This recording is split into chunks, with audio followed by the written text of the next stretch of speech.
Hello friends, today we are going to talk about the election laws. So let's talk about election laws.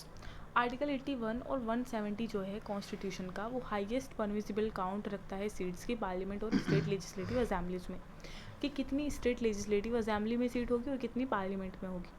और ये भी outline करता है कि वो कौन से प्रिंसिपल्स होंगे जो कि सीट्स के एलोकेशन को गवर्न करेंगे, यानी किस बेसिस पर सीट्स को एलोकेशन होगा, ठीक है, वो कौन से प्रिंसिपल होंगे, ठीक है, स्टेट में और स्टेट लेजिस्लेटिव असेंबली के बीच में।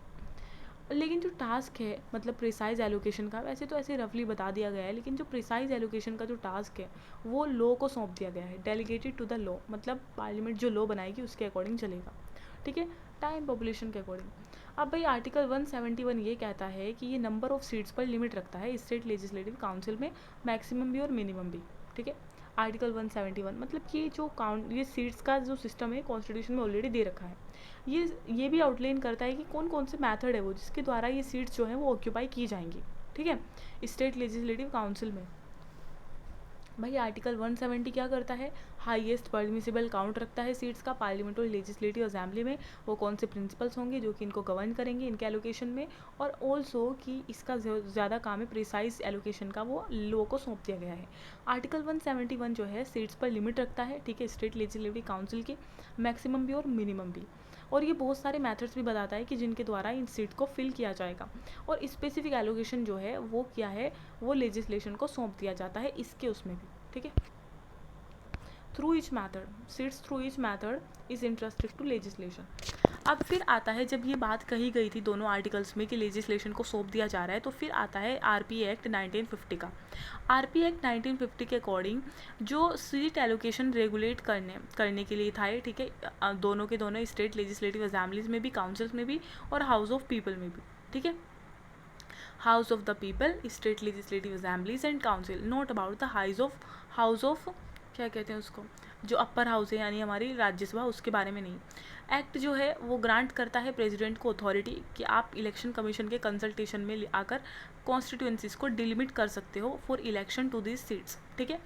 एक्ट ये कहता है कि प्रेसिडेंट अथॉरिटी को, मतलब प्रेसिडेंट को अथॉरिटी देता है कि आप इलेक्शन कमीशन के कंसल्टेशन में आकर कॉन्स्टिट्यूएंसीज को डिलिमिट कर सकते हो for election to this seats. और एडिशनली ये कवर करता है registration of voters for parliamentary assembly and council constituencies, कि रजिस्ट्रेशन कैसे होगा वोटर्स का along with their eligibility criteria and disqualification, ठीक है। ये सब भी क्या बताता है, आरपीए एक्ट बताता है। और जो है एक्ट जो है कुछ दूसरे एडिशनल प्रोविजंस भी इलेक्शन से रिलेटेड बताता है, जैसे इस्टेब्लिशमेंट ऑफ इलेक्शन ऑफिसर्स। भाई बहुत सारे इलेक्शन ऑफिसर जिनके बारे में हम पढ़ेंगे, जैसे chief electoral officers, district election officers, electoral registration officers, उन सबको इस्टेब्लिश कैसे करना है, उन सब के बारे में भी ये एक्ट बताता है। और procedure of for filling seats in council of state, council of state में, ठीक है, काउंसिल ऑफ स्टेट लेजिस्लेटिव, हाँ, जो काउंसिल ऑफ स्टेट है यानी राज्यसभा में, वो कैसे सीट्स फिल की जाएंगी, ठीक है, उसका भी बताता है, विद रिप्रेजेंटेटिव फ्रॉम यूटी, कि यूटी से कैसे आएंगे रिप्रेजेंटेटिव उसमें फिल होने के लिए, ठीक है। और recognition of local authorities for state legislative council election, कि लोकल अथॉरिटीज़ कैसे इलेक्ट करेगी लेजिस्लेटिव काउंसिल इलेक्शन के में मेंबर्स को, ठीक है। और ज्यूरिस्डिक्शन कैसे होगा सिविल कोर्ट्स का, कुछ सर्टेन मैटर्स में एक्सक्लूजन उनके ज्यूरिस्डिक्शन का कैसे होगा, मतलब कैसे हम कोर्ट्स को दूर रखेंगे कुछ मैटर्स में। और आरपी एक्ट जो है एलोकेशन ऑफ सीट बताता है, कॉन्स्टिट्यूएंसी का डिमिलिटेशन, इलेक्टोरल रोल्स का preparation, qualification of voters, election officers, सब के बारे में आरपी एक्ट बताता है, ठीक है। आरपी एक्ट 1951 जो है वो ज़्यादातर फोकस करता है सीट्स को एलोकेट करने में और कॉन्स्टिट्यूएंसीज को डिलिमिट करने में इलेक्शन के लिए, ठीक है, हाउस ऑफ पीपल में और स्टेट लेजिस्लेचर के लिए। और भाई ये वोटर की क्वालिफिकेशन और इलेक्टोरल रोल्स को प्रिपेयर करने का तरीका भी बताता है, ठीक है। हाउएवर ये इसमें ज़्यादातर प्रोविज़न जो है वो इलेक्शन को कंडक्ट कराने के लिए नहीं है, मेंबर की क्वालिफिकेशन से रिलेटेड ज़्यादा प्रोविजंस नहीं है, और ना ही डिस्क्वालिफिकेशन के लिए है, और करप्ट प्रैक्टिसेस को कैसे हैंडल किया जाए इसके बारे में भी नहीं है, इलेक्शन ऑफेंसेस के बारे में भी नहीं है, और इलेक्शन डिस्प्यूट को कैसे रिजोल्व किया जाए उसके बारे में भी नहीं है प्रोविजंस, इट लैक प्रोविजंस, ठीक है। और भाई एड्रेस है, to address these gaps, how it like provision, RP act of 1951 to address this gaps, the RP act was introduce, ये क्या है, समझ गई 1 minute, there is a problem actually. ये जो मैंने तुम्हें ये आरपीए एक्ट है 1950 का, दो एक्ट आए हैं, ठीक है, representation of the people act 1950, ठीक है, जो एकदम से लाया गया, मतलब कॉन्स्टिट्यूशन के कमेंसमेंट के एकदम बाद, ठीक है। और उसमें ये लिखा था, ये मैंने आपको बता दिया कि इसमें क्या क्या लिखा हुआ था। सीट एलोकेशन को रेगुलेट करता है प्रेसिडेंट अथॉरिटी, ठीक है, डिलिमिट कर सकती है कॉन्स्टिट्यूंसीज को with the consultation of the election commission, और registration of voters parliamentary assembly council constituency के लिए। और भाई इलेक्शन ऑफिसर्स का इस्टेब्लिशमेंट, सीट्स कैसे फिल होंगी, ठीक है, राज्यसभा में लोकल अथॉरिटीज़ को कैसे रिकग्निशन मिलेगा फॉर काउंसिल इलेक्शन, और ज्यूरिस्डिक्शन कैसे होगा सिविल कोर्ट्स का। तो आरपी एक्ट 1950 में ये सारी बातें लिखी हुई थी, ठीक है। फिर आता है 1951 का एक्ट, ठीक है। भाई देखो 1950 वाले ऐप में बहुत सारे प्रोविजंस नहीं थे, जिनके बारे में मैंने बताया कि क्या क्या प्रोविजंस उसमें नहीं दे रखे थे। इन सारे गैप्स को इंट्रोड्यूस करने के लिए फिर आता है 1951 का आरपीए एक्ट, ठीक है। और भाई आरपीए एक्ट जो था 1951 का, उसमें क्या क्या दे रखा था, qualification disqualification of membership of houses, ठीक है, नोटिफिकेशन ऑफ जनरल इलेक्शंस, कैसे नोटिफाई किया जाएगा जनरल इलेक्शन के बारे में, उसमें बहुत ही ब्रॉड तरीके से दे रखे थे। एडमिनिस्ट्रेटिव मशीनरी कैसी होगी इलेक्शंस को जो कंडक्ट कराएगी, ठीक है, पॉलिटिकल पार्टीज़ का रजिस्ट्रेशन कैसे होगा, इलेक्शन का कंडक्ट कैसे होगा, जैसे कि बहुत सारे मैटर्स आते हैं उसमें, नॉमिनेशन ऑफ कैंडिडेट्स और उनके एजेंट्स, इलेक्शन की जनरल प्रोसीजर, पोल काउंटिंग, मल्टीपल इलेक्शन, पब्लिकेशन, ठीक है, मतलब इलेक्शन रिजल्ट का publication, nomination, declaration of assets and liabilities, election expenses, ये सब आरपी एक्ट 1951 में लिखा हुआ है। और फ्री सप्लाई कैसे दी जाएगी मटेरियल की कैंडिडेट्स के पास जो कि रिकॉग्नाइज पॉलिटिकल पार्टी से बिलोंग करते हैं। वही आरपी एक्ट 1950 में डिस्प्यूट्स रिजोल्विंग का भी बहुत अच्छा था, ठीक है। इलेक्शन पेटिशन हाई कोर्ट के पास जाएंगी, इलेक्शन पेटिशन कैसे ट्राई होंगी, कैसे हम इलेक्शन पेटिशन को वापस ले सकते हैं, सुप्रीम कोर्ट के पास अपील, और cost and security for cost, corrupt practices और दूसरे इलेक्शन ऑफेंसेस लिखे गए थे उसमें 1951 वाले एक्ट में। इलेक्शन कमीशन की पावर बताई गई थी जो कि डिस्क्वालिफिकेशन करती है मेंबर्स को, ठीक है, इंक्वायर करती है।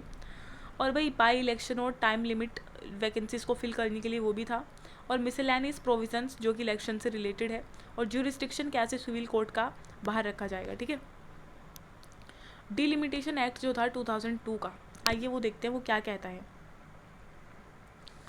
डिलिमिटेशन एक्ट जो है 2002 का, आर्टिकल 82 एंड 170 जो है कॉन्स्टिट्यूशन के, वो ये कह गए हैं कि हर एक स्टेट टेरिटोरियल कॉन्स्टिट्यूंसी में रीएडजस्ट होगा और डिवाइड होगा 2001 के अकॉर्डिंग, ठीक है, 2001 के सेंसस के अकॉर्डिंग, ठीक है। आर्टिकल 82 एंड 170 इंडियन कॉन्स्टिट्यूशन के ये आउटलाइन करते हैं। पार्लियामेंट के पास अथॉरिटी है इस प्रोसेस को डिटरमाइन करने की थ्रू लेजिस्लेशन। और आर्टिकल 330 कहता है कि आप रिजर्व सीट जो है एससी की उसको रिफिक्स कर सकते हो, और आर्टिकल 332 कहता है एसटी की जो रिजर्व सीट है उसको रिफिक्स कर सकते हो। हाउस ऑफ पीपल में भी और स्टेट लेजिस्लेटिव असेंबली में भी 2001 सेंसस के अकॉर्डिंग, ठीक है, ये कहता है आर्टिकल। अभी देखो ये सब बताया गया है कि कितने कहाँ पर कितनी सीट है, एससी कितनी है, एसटी कितनी है। और फिर प्रीवियस जो डिलिमिटेशन थी पार्लियामेंट्री और असेंबली कॉन्स्टिट्यूंसी की, वो 1971 सेंसस पर बेस्ड थी, ठीक है। और population growth disparities and migration have led to significant variation in constituency sizes within state. जो प्रीवियस डिलिमिटेशन थी पार्लियामेंट्री असेंबली कॉन्स्टिट्यूंसीज की, वो 1971 के सेंसस पर थी, लेकिन अब 2001 के सेंसस पर हो गई है। पॉपुलेशन ग्रोथ हुई है ना, तो उससे ही एडवर्सिटी आई है। तो 2002 का डिलिमिटेशन एक्ट है, उसने डिलिमिटेशन कमीशन को इस्टेब्लिश किया ताकि वो इन डिस्पैरिटीज़ के साथ देख सके, इन डिस्पैरिटीज़ को एड्रेस कर सके कि कहाँ पर पॉपुलेशन बढ़ गई है, कहाँ पर नहीं बढ़ी, और फिर कॉन्स्टिट्यूंसीज़ को डिलिमिट करे 2001 सेंसस डाटा के अकॉर्डिंग, ठीक है। पॉपुलेशन फिगर जो है वो फ्रोज कर दी गई थी 1971 पर, ठीक है, डिलिमिटेशन के उसमें 84th अमेंडमेंट आता है, और वो डिलिमिटेशन जो है 1991 में कर दी जाती है, और 87th अमेंडमेंट एक्ट आता है 2001 पर कर दी जाती है। 42nd अमेंडमेंट एक्ट आया 1976 में, 1971 के अकॉर्डिंग फ्रोज कर दी गई डिलिमिटेशन ओनली, ठीक है। I am not saying the allocation of seats in Lok Sabha. 84th amendment act आया तो 1991 पर कर दी गई, 87th आया तो 2001 पर कर दी गई। अब हिस्टोरिकल टाइमलाइन देखिए भाई डिलिमिटेशन कमीशन की। फर्स्ट डिलिमिटेशन कमीशन आया था 1951 में, ठीक है, जस्टिस एन चंद्रशेखर अय्यर उसके हेड थे, और लोकसभा की सीट उन्होंने 494 कर दी। पहले डिलिमिटेशन के काम दो होते थे, allocation of seat according to the recent census and also the delimiting the constituencies. फिर सेकंड डिलिमिटेशन कमीशन आता है 1961 में, हर 10 साल बाद आता है जब भी सेंसस होता है, और उसने इसको 1961 के सेंसस पर बेस कर दिया, ठीक है, और लोकसभा की सीट 494 से 522 बढ़ा दी। फिर थर्ड डिलिमिटेशन कमीशन आता है 1971 के सेंसस पर, जो कि जस्टिस JL कपूर उसको हेड कर रहे थे, ठीक है। इसने सीट्स को बढ़ाकर 522 से 543 कर दिया, ठीक है, एंड असेंबली सीट्स इतनी हो गई। 42nd अमेंडमेंट एक्ट आता है 1976 का। तमिल वाले करते हैं मतलब शिकायत कि भैया इनकी पॉपुलेशन बढ़ती जा रही है, इनकी सीट भी बढ़ती जा रही है, हम पॉपुलेशन को कंट्रोल करें तो हमको ये सज़ा मिल रही है, ठीक है। तो इसीलिए फिर 42nd अमेंडमेंट एक्ट जब आता है 1976 का, तो इंदिरा गांधी जी ने कहा कि बस आगे कोई डिलिमिटेशन नहीं होगा कॉन्स्टिट्यूएंसीज़ का, और ना ही एलोकेशन, ना ही सीट्स बढ़ाई जाएंगी। अब लोकसभा और स्टेट लेजिस्लेटिव असेंबली की सीट्स 25 साल के लिए, ठीक है, 25 साल के लिए जो है 40 मतलब 71 सॉरी क्या कहते हैं उसको 1971 के सेंसस पर बेस होगी, ठीक है। ये इसलिए था ताकि पॉपुलेशन कंट्रोल मेजर्स को बढ़ाया जा सके, ठीक है। फिर बहुत ज़्यादा दिन तक कोई डिलिमिटेशन एक्सरसाइज नहीं हुई, 25 साल तक तो नहीं हुई, सॉरी 81 के बाद 1991 के बाद कोई डिलिमिटेशन एक्सरसाइज नहीं हुई, ठीक है। सेंसस होते रहे लेकिन कोई डिलिमिटेशन कमीशन नहीं आया। फिर फोर्थ डिलिमिटेशन कमीशन आता है पूरे 25 साल के बाद, ठीक है, 2001 के सेंसस पर वो बेस कर देता है डिलिमिटेशन को, बट नॉट एलोकेशन। कोई इंक्रीजमेंट नहीं हुआ लोकसभा की सीट्स में, ठीक है। और भाई इसके जो हेड थे वो थे जस्टिस कुलदीप सिंह। बाउंड्रीज में रीएडजस्टमेंट हुआ है, इंक्रीज नहीं हुआ सीट्स में। लोकसभा की सीट में कोई इंक्रीजमेंट नहीं हुआ और ना ही स्टेट लेजिस्लेटिव असेंबलीज की, only there was readjustment of boundaries, ठीक है। अब देखो, मान लो कि यहाँ पर 10 लाख पर एक सीट मिल रही है और किसी स्टेट में, ठीक है, 10 लाख लोग तो है नहीं, अब पहले थे 10 लाख और उनकी एक सीट थी, लोग हो गए हैं 20 लाख, ठीक है, और अभी तक सीट एक ही है, तो अब उन 20 लाख को उस एक सीट पर कर दिया जाएगा, ठीक है। तो वो है मतलब रीएडजस्टमेंट ऑफ बाउंड्रीज। और 84th अमेंडमेंट एक्ट आता है 2002 का, उसने इसको मतलब क्या कह दिया, अब मतलब फ्रीजन वाला जो हो रखा था 25 साल के लिए वो तो हट गया था ना, अब जैसे ही 2001 का सेंसस हुआ, लेकिन फिर से उसको फ्रीज कर दिया गया। 84th अमेंडमेंट एक्ट आया, उसने कहा और 25 साल के लिए 2026 तक इसको और फ्रीज कर दो 1971 पर ही, ठीक है। अब देखो भैया, ये है रिप्रेजेंटेशन हमारा, तब तमिलनाडु के पास, यूपी के पास, तमिलनाडु के पास कितना कम है और यूपी के पास कितना ज़्यादा है, जस्ट बिकॉज कि उसके पास ज़्यादा क्या है, पॉपुलेशन है। और ये देखिए, अगर 2026 में इंक्रीजमेंट होता है तो कितनी सीट्स जो है वो तमिलनाडु खो देगा और यहाँ पर नॉर्थ को मिल जाएगी, यूपी को खासकर, क्योंकि पॉपुलेशन उनकी कंट्रोल में नहीं रही है। Other acts relating to election, बहुत सारे एक्ट्स दूसरे भी आए हैं जिन इलेक्शन से रिलेटेड। Parliament prevention of disqualification act आया था 1951 में। इसने ऑफिस ऑफ प्रॉफिट जो गवर्नमेंट के अंडर में है उसको कहा था, ठीक है, कि जो कुछ ऑफिस ऑफ प्रॉफिट ऐसे हैं जिसको जो होल्डर्स अगर मतलब रखते हैं तो वो डिस्क्वालीफाई नहीं होंगे, ठीक है, MP बनने से वो डिस्क्वालीफाई नहीं होंगे। SC ST order amendment act आया था 1961 में, उसने कहा था कि SC ST जो है उनको लिस्ट से कैसे इंक्लूड करना है, कैसे एक्सक्लूड करना है, ठीक है, और कैसे कुछ कास्ट को, ट्राइब्स को रीएडजस्टमेंट करना है उनके रिप्रेजेंटेशन का पार्लियामेंट और असेंबली कॉन्स्टिट्यूंसी में, तो ये वाला एक्ट आया था। भाई फिर presidential and vice presidential election act आया था 1952 का।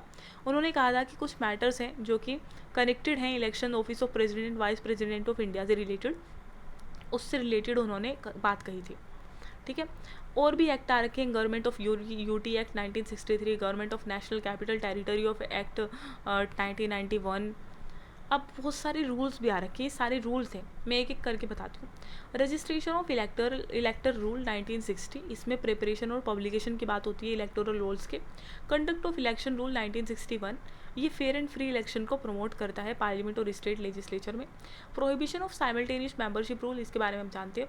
Member of Lok Sabha disqualification on ground of defection rule 1985, 52nd amendment 1985 के साथ आया था ये, ठीक है, ये रूल भी।